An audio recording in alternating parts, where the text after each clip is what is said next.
Kiitoksia. Mahtavaa, kiitos itsellesi. Kiitoksia. Kiitos. Tunnet itsesi tosi kokeneeksi ja vahvaksi Kyllä, ja kyllä. osaavaksi. Nyt ollaan tosi hyppäin. Mahtavaa. Oikein eroja.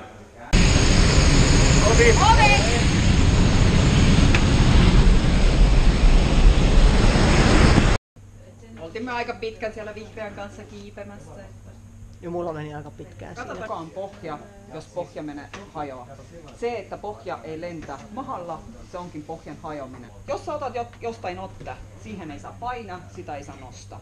Heti irti. Ja se, kuka on pohja, ota hyvän asennon, hyvä taivutus, että ne, kuka tippuu alapuolelle, niillä on mahdollisuus tulla takaisin sinne ylös, koska se anna kaikille mahdollisuuden tulla. Muuten on se, että se 3 pyöri siellä. Ihan oikeasti, ei saa paina, ei saa nostaa. Sä otat sen otteen, jos sun pitää siihen painata, et ota. Jos siihen pitää nosta sitä kättä, et ota. Koska käsi ei ole, ilmassa ei ole mitään, mihin sä otat tukea. Koska koko tää stara meni heti elämään, heti kun joku sinne tuli ottamaan. Lari naurattaa, kun No Mari ryhmää siihen eteenpäin.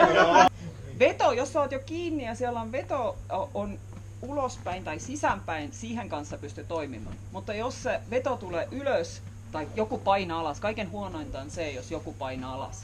Tässä huomaa, kun on kokemusta ja ei me high-fivetti vittu hyvän stara. Meni koko. Juuri näin.